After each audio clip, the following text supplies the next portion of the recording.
To Hell with Being a Saint. I'm a Doctor. Chapter 1. Death and Resurrection. A man in a white gown passed by, prompting whispers among the surrounding people. That man possesses the hands of a god. The hands of a god? What does that mean? To the newcomer at the hospital, he appeared no different from the other doctors. But if the boss claimed it, it must be true. Reading the thoughts of his junior, the senior doctor chuckled and replied, "When I first arrived here, I also couldn't discern any difference from the other doctors." So is that man somehow different? He can even resurrect the dead. A doctor performing surgery was massaging the patient's heart. Is Dr. Jin still far away? He hasn't left the operating room yet. The BT is too long. Fetch the blood transfusion pack. The patient's heartbeat was steadily decreasing. Consequently, the surgeon's urgency increased. He was squeezing blood from the transfusion pack and massaging the heart, but the piece of metal removed from the patient's body was causing an infection. To halt it, they excised the infected area, but the patient's high blood pressure caused blood to gush out. The situation was beyond his control. The heartbeat continued to fall below the standard. Finally, he slowly ceased the massage he was performing.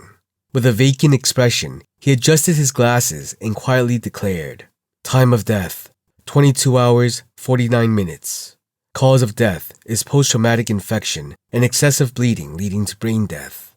Like him, the other doctors also slumped their shoulders. There was no point in trying to revive someone already dead. It was merely a waste of time. At this moment, it was the correct decision to save the golden time of another patient. Just as the assistant was about to record the cause of death in the patient's file, the door to the operating room opened and a man entered. He discarded his blood-stained surgical gown, donned a clean one, and said, "Let me see the records. Can you hand me the record book? And you, extract more from the blood transfusion pack. If the cause of death is brain death due to excessive bleeding, we can still save him." Upon hearing his words, the surgeon hastily extracted the blood from the transfusion pack. "Where's the piece of metal that was removed from the patient's body?" Here it is." "Monitor the blood pressure. Since there's rust on the metal piece, test for tetanus as well." The assistant, who was new to the hospital, quietly inquired the senior assistant, "Are they still performing surgery on a patient who has already died?" The junior, who had just joined the hospital and was relatively inexperienced, was bewildered by the unusual scene unfolding in the operating room. The senior assistant, preoccupied with handling blood transfusion packs, said, "That person is different." "Are you suggesting that he can resurrect someone who has already died?" 30 minutes. Not comprehending the senior's words, she was about to inquire when the senior interjected, "That person has resurrected patients who have been dead for over 30 minutes. You can't mean..." In the realm of medicine, his words are law. Her eyes quivered at the senior's words. She had vaguely heard about such an incident in the news, but she found it hard to believe. Hypostasis occurs 30 minutes after death.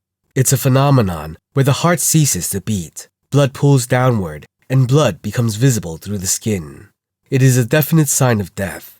Even if the highest immortal entered the operating room, there would be no way to resurrect them at that point. But as the news reported, and as her senior also stated, the reactions of the surrounding doctors were distinctly different than before, corroborating his words. She turned her head and saw him directing a surgery. His leadership in the operating room was notably charismatic, and at that, her eyes grew hazy. He took a deep breath and slumped into the chair, overcome by an indescribable fatigue. Half reclining, Yusong glanced at his wristwatch. 4:57. He chuckled at the time displayed on his watch. I spent my holiday in the operating room." It had been a long time since his hands trembled. The constant flow of patients gave him no respite, and the VIP customers always selected him. Initially, the joy he derived from saving lives with his skills was his life's driving force. But as time went on, his perspective shifted. The other doctors grew wary of him and gradually distanced themselves, while the higher-ups openly expressed their wish to keep him close, like a portable medical device. Caught between pressure and temptations from all sides, he had no time to enjoy moments for himself. Today, he was supposed to be on vacation, but he had to forfeit it due to the sudden surge of patients. Of course, he made a considerable amount of money. The problem was, I don't have time to spend the money I earn. He lifted his gaze to the ceiling. The ceiling he had stared at for over 10 years seemed more monotonous today. With a rush of emotion swelling in his chest, he yelled at the ceiling, "Isn't it a bit too much to be ostracized in the hospital?" Yusong straightened his disordered gown and exited the hospital. I should buy a can of beer. He contemplated what snack to pair with the beer as he walked to the bus stop and saw the bus approaching. There was no need to rush, and his body was wary, so he naturally slowed his pace. That's when he noticed a colleague driving past in a car. Yusong considered owning a car, but dismissed the thought. After working, my hands tremble so much. How can I even drive? I wasn't going to have a chauffeur. Yusong, safety first. Just take public transportation. He tried to comfort himself, not really succeeding, and waited for the bus. Soon enough, the bus arrived. He tapped his card and entered the bus to see that there was quite a few empty seats. I guess it's spacious because it's the first bus of the day. Yusong chose a seat and sat down. The fatigue that was somewhat bearable while standing overwhelmed him as soon as he sat down. The distance to his home was quite far, so he thought it would be fine to sleep a little. I have to go to the terminal anyway. With that thought, he was about to close his eyes when he saw the bus driver, just like him, asleep at the wheel. To make matters worse, the bus had already crossed the central line.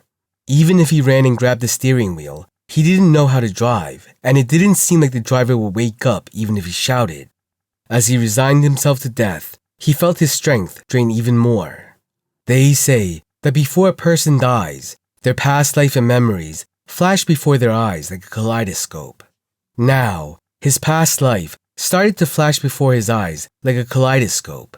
And then, he shouted inwardly at the moment he saw his past memories. What?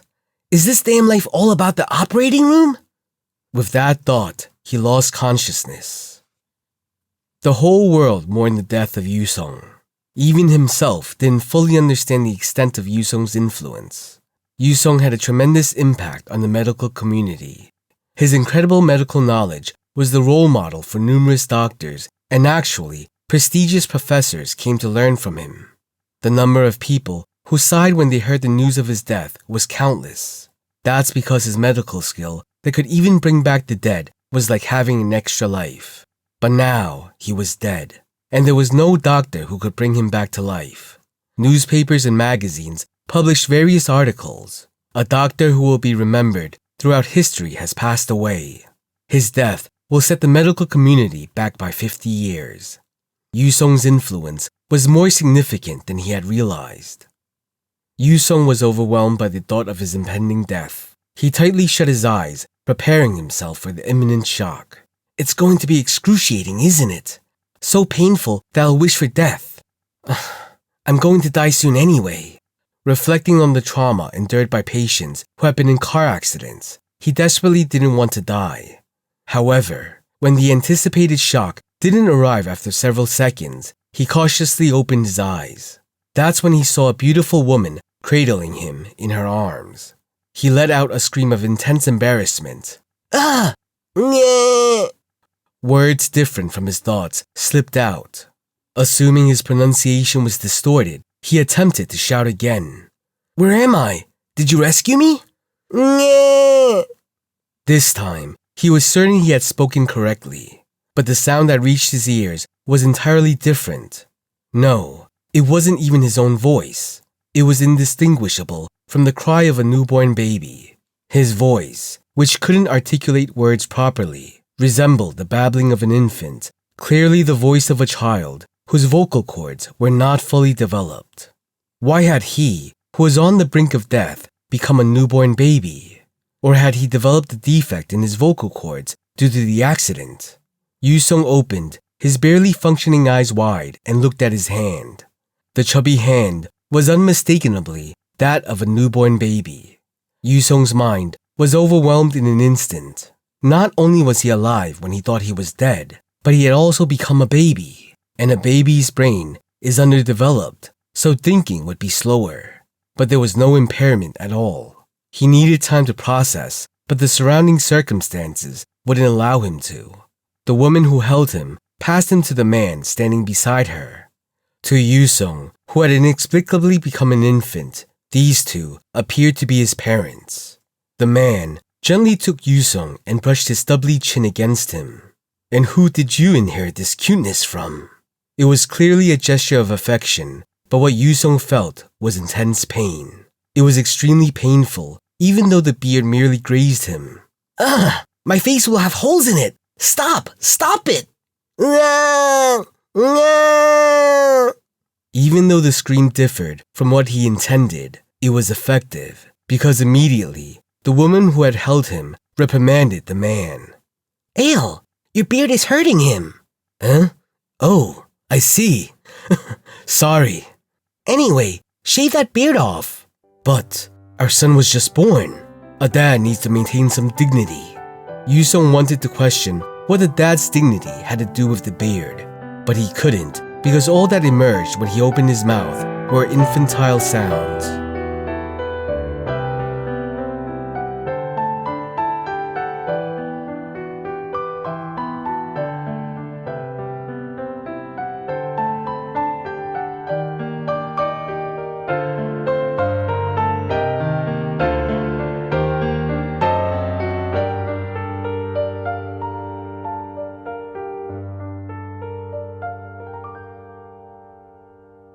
Chapter 2.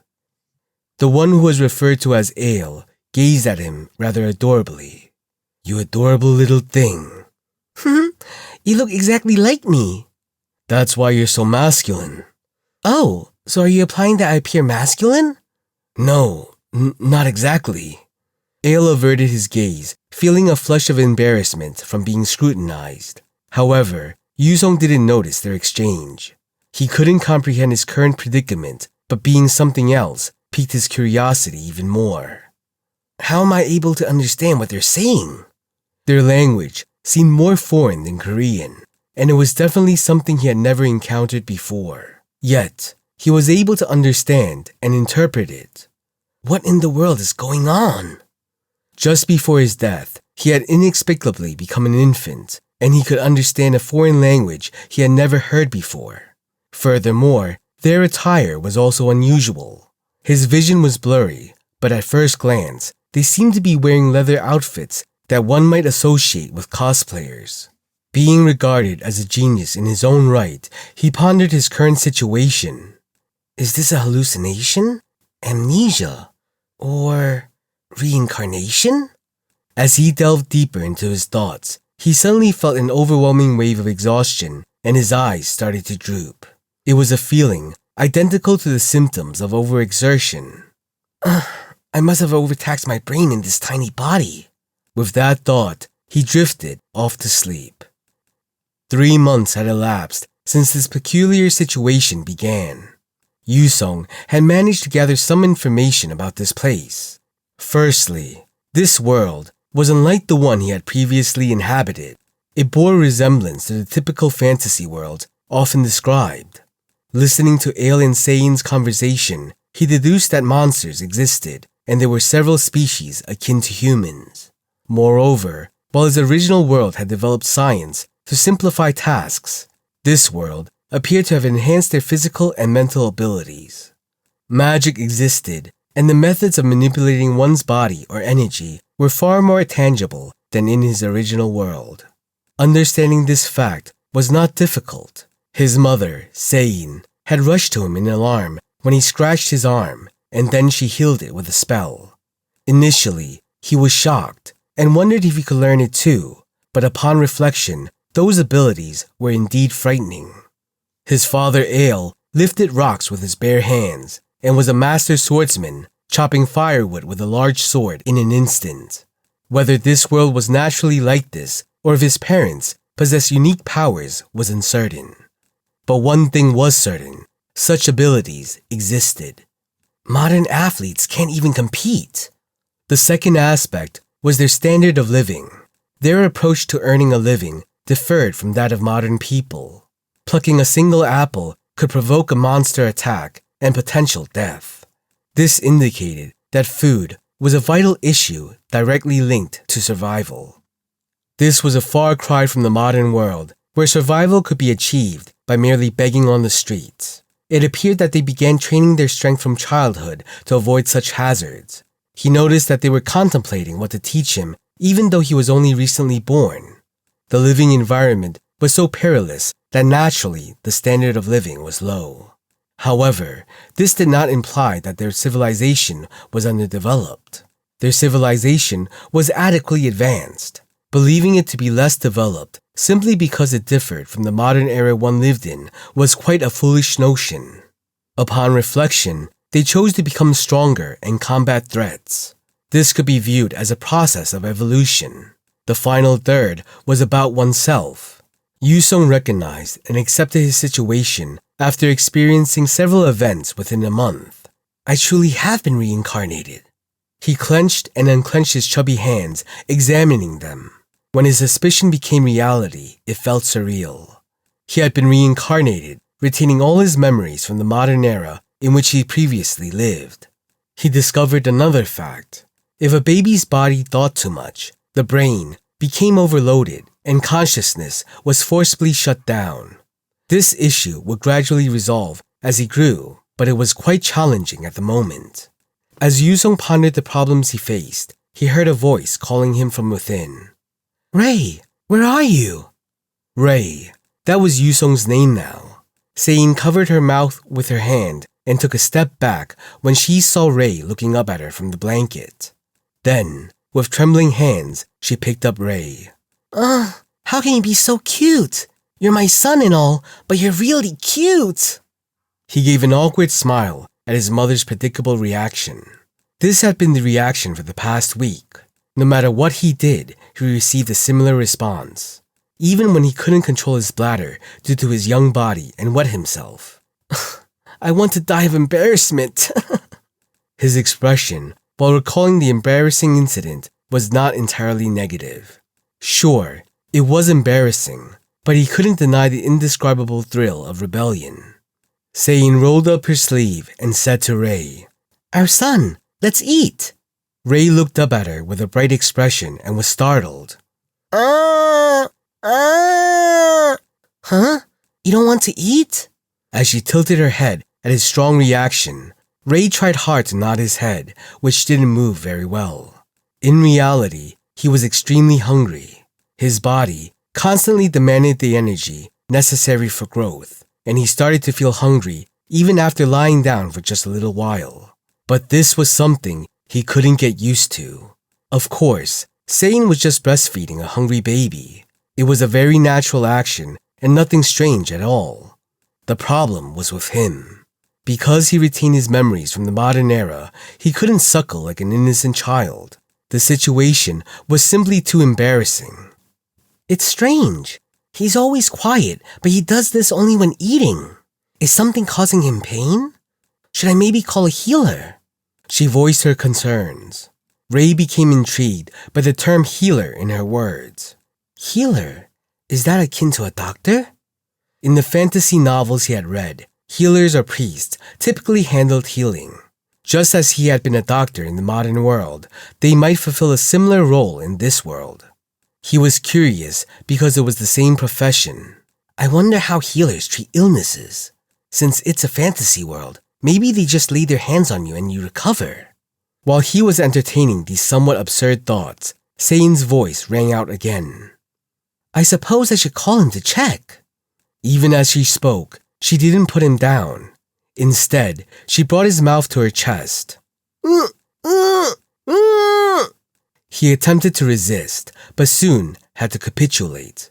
The overwhelming sensation of hunger overpowered him. Once he began feeding, he couldn't restrain himself anymore. Sein smiled softly. You eat well when given, see? Ray wanted to vehemently dispute her words, but he couldn't formulate any rebuttals, so he remained silent. I must endure until the baby food. He slept the entire afternoon. Although sleeping all day would typically be worrisome, Ale and Sein didn't seem concerned. Thanks to sleeping all day, he felt rejuvenated in the morning. It's been a long time since I slept this much. In the modern era, he wasn't one to sleep a lot. Not because he was an insomniac, but because he was always preoccupied with work. Reflecting on it, even if he hadn't perished in a car accident, he probably would have succumbed to overwork eventually. Ray lay in the cradle, lost in thought. It's incredibly boring though.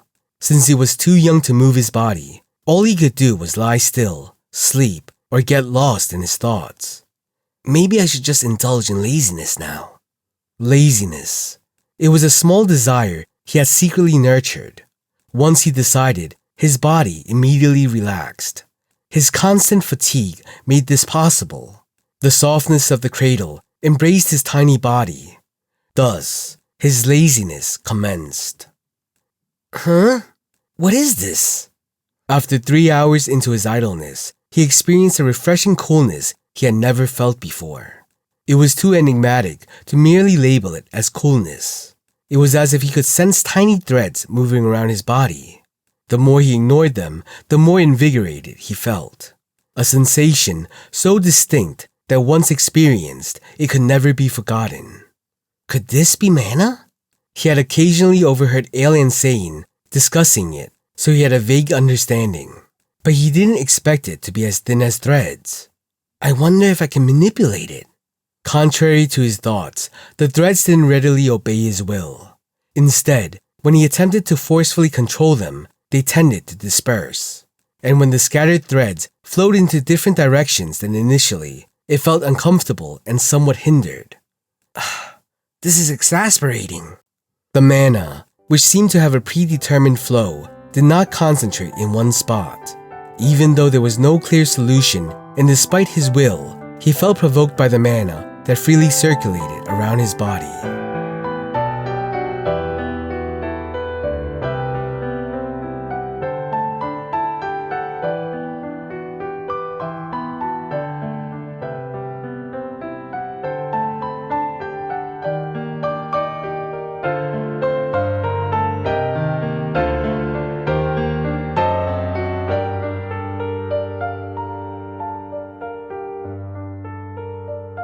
Chapter 3.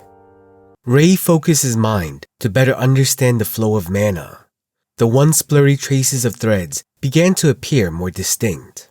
Mana did enter through the skin, but a slightly larger amount entered through breathing and the heart. These threads did not interfere with each other's paths as they exited through different routes. The passages that the threads traversed in a complex harmony all provided a refreshing sensation. After a few hours of this sensation, Ray finally understood that the place where the mana entered and exited was the same. However, during that time, the fatigue accumulated and gradually made him drift into a doze. He had grown accustomed to the sudden drowsiness that would occur even in normal times. But there was something he had not yet realized. He, who used to not last 5 hours awake, was now awake for more than 7 hours. The next day, he continued to focus on feeling the mana. Lying still was boring, and the refreshing sensation of the threads passing through his body felt too good. While feeling the mana circulating in his body, he thought, is this somewhat similar to blood? Just like blood circulates in the body, mana also circulates through passages, right? What happens if I alter the passage slightly? Ray immediately acted on this thought. He imagined the passage through which mana traveled as similar to blood vessels. He then sensed the paths of mana and memorized all their locations. He was known for his exceptional brain even in modern times. If he couldn't memorize just this much, he would have already conceded his place to someone else. Also, perhaps due to his past occupational habits, he quickly memorized the concept of an alternate blood route in the body. In other words, he discovered where the first and last stops of mana were. He also naturally knew what to do next. He had heard it from his parents so often that he grew tired of it. Ale and Sein debated whether to raise him as a swordsman or a magician. Although Sein usually had the final say, it seemed that the decision had been made before his birth. If a boy was born, he would be raised as a swordsman, and if a girl, as a magician. However, For some reason, his mother insisted on raising him as a magician. But a muscular Ray isn't cute. He thought he heard his mother's voice, but he shook his barely moving head and dismissed the thought. Was I supposed to imagine it strongly from now on? He had heard the phrase, but without knowing exactly how to think, he couldn't dare to try it. He needed more information. Ray sighed inwardly. With his body still not fully developed, he was immobile, and although he wanted to use mana like in a fantasy, he lacked the necessary information. All he could do at the moment was lie still and feel the mana. Fortunately, the sensation of feeling the mana itself was incredibly pleasant. This is the taste. Sein tilted her head as she watched him actively inhale mana. A year passed since he began absorbing mana. Now, he could feel a significant amount of strength in his body. He could easily roll over, and unlike typical children, while difficult, he was able to stand or crawl. Because of this, his parents were ecstatic. Wow, he's crawling. Ray must be a genius. We should raise him as a magician. No, he should be raised as a swordsman since he's growing so fast. Your muscles are enough. My muscles are small.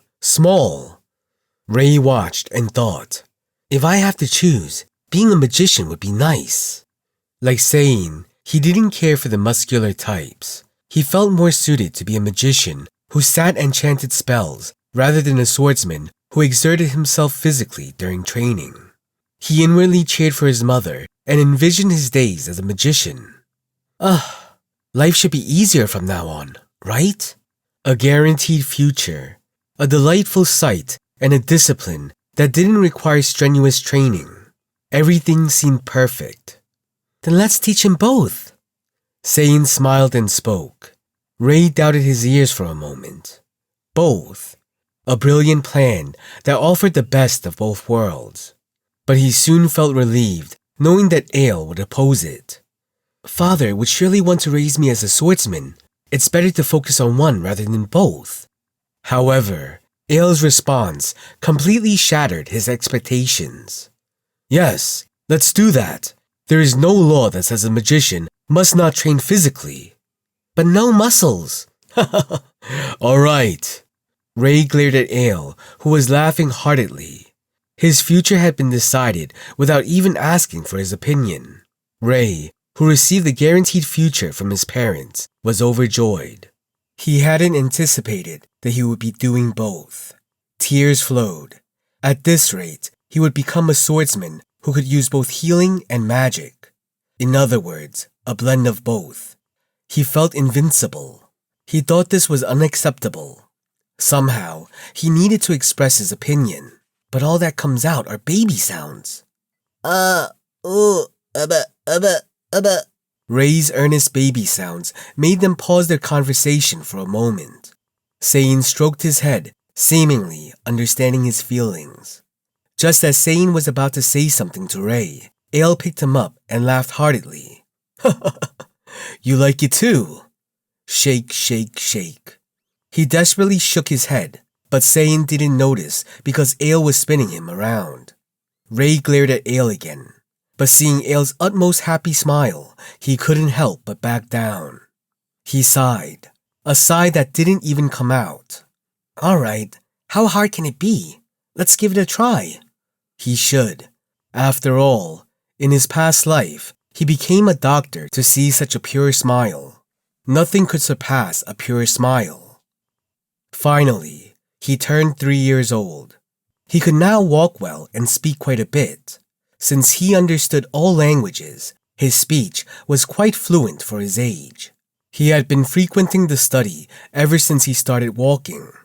Initially, Ale and Sein were worried because his behavior differed from other children, but they seemed to have relaxed upon seeing his mature behavior.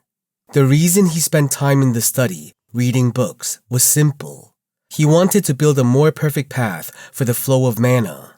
The path where mana flows, also known as the mana road, once established, was permanently engraved on the body, making it difficult to change. Of course, there was a way to change it. One could melt the mana road and then reconstruct it. However, melting the mana road involved immense pain, and there was even a risk of death, so no one dared to attempt it. Ray also did not want to do that, so he was putting all his efforts into constructing it for the first time. As he flipped through the book he was reading, he muttered to himself, "Originally, mana is something to be drawn upon, so why should mana be imprisoned in the body and used?" Magic referred to all acts that change the nature of mana. For example, if one changed the nature of the mana floating in the air to be hot, the air would become hot. If one further applied this by adding dryness and a small friction to the hot mana, it would ignite. Of course, it would consume a significant amount of mana to ignite fire in the air. And here, the mana used was imprisoned in the body. No, the book specified that it should be used in this way. No matter which book he looked at, there was no description of how to use mana without imprisoning it in the body. Even when Ray asked Ale and Sane, they didn't know either. It would be more certain if I could try using magic once. Since Ray's mana road had not been established yet, he could not use magic. Therefore, he had no way of knowing how mana was consumed. However, the mana road he envisioned did exist. Theoretically, the manifestation of magic should also have been possible. What he considered was creating a way for mana to pass through freely without confining it in the body. In this manner, the mana in the air would naturally remain in his body as it passed through him. All he needed to do was draw upon it freely. Of course, there was no problem with this theory alone. However, since no one had ever attempted this method before, the risks were equally substantial. Although it was not described in any book, it was the most efficient mana road he could conceive. He had already thought of all the circuits for it. He had memorized all the paths of mana for this purpose more than 2 years ago. After a moment of thought, he shook his head. "Whatever, I have to go my way in life, even if I can't eat. Go!" With a shout that seemed to come from a rural card game, Ray laid down on his spot. He then started to think intensely about the paths where mana flowed in the image he envisioned. Sssss. A very smooth silk-like sound began to be heard as the paths within his body accepted the change and began to widen. Slowly, step by step. This task should not have been done in haste. One had to patiently wait until the paths were widened to their maximum. And when they seemed to have widened to their limit, one should have proceeded to construct other paths. This way, the effect could be maximized. Since there was not many waste products in the body, the work went smoothly. Though he had been nervous because there was usually some pain involved, it widened like a highway being opened, without any blocked pathways causing pain. The new path brought in mana more refreshingly, and the drawn mana gradually widened the mana road. Of course, if the path was widened beyond its limit, it could tear, or too much mana could cause the blood vessels to burst. Therefore, he had to be very careful in his work. If he had made a mistake at the age of 3 and ended his life, nothing could have been sadder than that. Ray's concentration mirrored that which he had in the operating room of his previous life. It didn't feel as though he was operating on his own body. Enter as much as possible at the entrance. Exit through multiple branches. Sweat started to bead on his serious face.